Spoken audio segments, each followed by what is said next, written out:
Satu pertanyaan, jawab. Ente kenapa sih benci sama Jokowi? Bapakmu didolimi sama Jokowi kah? Ibumu diperkosa sama Jokowi kah?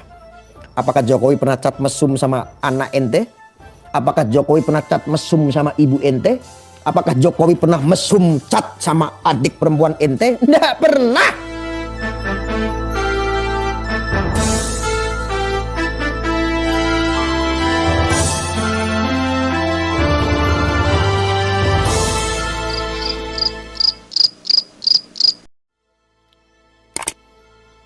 Arya penjilat pada presiden yang dolim. Apa yang aku jilat sama Jokowi? 1.000 rupiah pun saya haram menerima duit dari Jokowi. 1.000 rupiah pun saya tidak menikmati dari Jokowi. Apa yang saya jilat? Saya hanya melakukan sesuai dengan ajaran Islam. Bahwa saya sebagai ar-royah harus taat kepada seorang pemimpin. Saya sebagai rakyat harus melindungi pemimpin saya. Itu adalah ajaran Islam yang sesungguhnya. Itu ajaran Islam, ajaran keselamatan. Kalau sampai saat ini ente yang membela pemimpin ente sudah sahih. Itulah yang selama ini ente pelajari. Sahih, baik membela seorang pemimpin. Membela seorang pemimpin, mengawal seorang pemimpin, hukumnya wajib. Tetapi memusuhi seorang pemimpin, memusuhi seorang ulil amri, mana ada hukumnya? Wajib, mana ada hukumnya? Jawab, enggak ada. Tidak ada, saudara. Sekalipun itu seorang pemimpin yang jahil, sekalipun itu seorang pemimpin yang dolim, tidak ada ajaran Islam seperti yang kalian lakukan. Tidak ada. Ada caranya. Kalau ente mau menasihati seorang pemimpin. Satu pertanyaan, jawab. Ente kenapa sih benci sama Jokowi? Bapakmu didolimi sama Jokowi kah? Ibumu diperkosa sama Jokowi kah? Apakah Jokowi pernah cat mesum sama anak ente? Apakah Jokowi pernah cat mesum sama ibu ente? Apakah Jokowi pernah mesum cat sama adik perempuan ente? Nggak pernah. Apakah Jokowi merampok hak ente? Apakah Jokowi merampok hak ibu ente, bapak ente? Kadang-kadang aneh bingung gitu. Aneh bingung. Aneh bingung. Saya tahu Anda itu sedang melakukan politik praktis yang dikendalikan oleh yang namanya nafsu. Itu nafsu. Semua masih tahap asumsi dan dugaan. Contoh, asumsi itu kamu karena mendapatkan sebuah informasi. Tol dikuasai oleh Cina karena dijual sama Jokowi. Contohnya begitu. Ketika ente melihat video-video seperti itu, narasi seperti itu, terbangunlah sebuah kebencian-kebencian itu.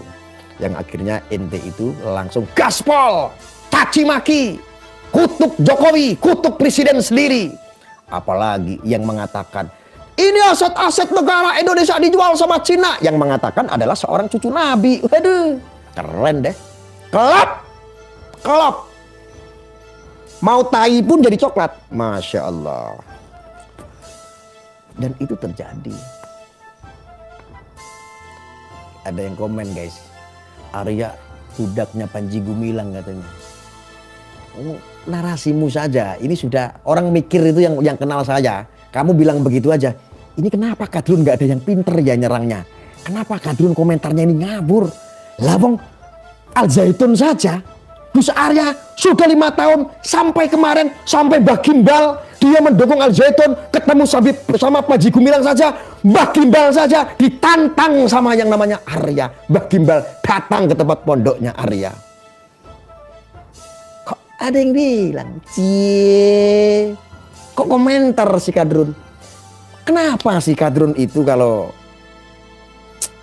komentar tuh kayak begitu? Artinya apakah syarat jadi orang Kadrun itu harus bodoh gitu loh? Nggak memahami, tidak mengenal sesuatu. Tidak menggunakan logika. Gitu loh. Kan repot gitu. Jadi akhirnya kita sambung lagi. Jadi begal nasab itu memang sudah terjadi dari dulu. Para sayyid, para sayrif yang keturunan dari Sunan Ampel, keturunan dari para juriah-juriah Wali Songo, ini memang sudah dibegal terlalu lama. Dibegal nasabnya. Ketika untungnya ya warga kita bangsa Indonesia yang juriah Wali Songo itu tidak pernah menyombongkan nasab, tidak pernah. Ketika menceritakan sesuatu silsilah nggak pernah mereka ngaku cucu Nabi, cuman mereka kadang-kadang konon dari keluarga saya ada keturunan dari sini, dari Sunan Gunung Jati atau dari Sunan Ampel ke sini, ke bawah sini itu nyampe ke saya. Itu langsung dipersekusi zaman dulu, dibegal nasabnya. Wah, berarti kamu ngaku-ngaku juga Rasul ya, begitu. Langsung diperkosa. Nah, pembegalan nasab itu terjadi mulai sejak di zaman Belanda, saudara. Di zaman Belanda ini orang-orang yang memiliki nasab dari Wali Songo, para alim, para ulama, para kiai yang bernasab kepada Wali Songo dicari, diburu. Akhirnya menyembunyikan jati dirinya. Kalau ketahuan mereka adalah keturunan dari Wali Songo, tembak, tangkap. Sekarang ini zaman sudah merdeka. Para sayyid, para syarif sekarang muncul di permukaan, memang sungguh menyakitkan. Tetapi ya biasa-biasa aja gitu loh. Losdol gitu loh, biarin aja, mereka punya hak kok. Mereka ini sedang mengkompakkan, membuat persatuan dalam keluarganya mereka sendiri. Ngapain kita repot-repot harus mengomentari? Nah, ketika ada kajian-kajian nasab tentang Ba'alawi ini tersambung atau tidak, ini membahas soal ilmu.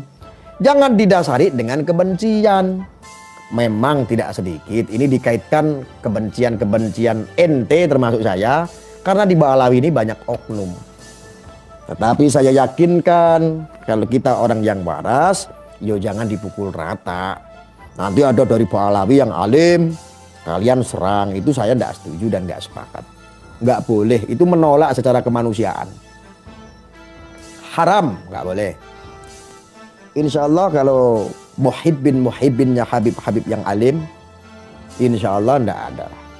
Caci maki itu tidak ada. Biasanya yang suka caci maki itu ya budak-budak dari oknum Habib itu. Ya, mereka sudah terlalu kemakan doktrin. Semangatnya sudah luar biasa. Repot gitu lah. Ada yang komentar, Arya minta dikawal waktu haul Wali Songo, takut digebukin sampai minta tolong untuk dikawal. Arya kemarin ikut mengawal, bukan dikawal. Ikut mengawal suksesnya haul Wali Songo di Istiqlal. Kamu gak ikut sih Surya, coba kalau kamu ikut, pasti kamu foto-foto sama aku. Kan aku artis. Arya bukan dikawal, yang jelas.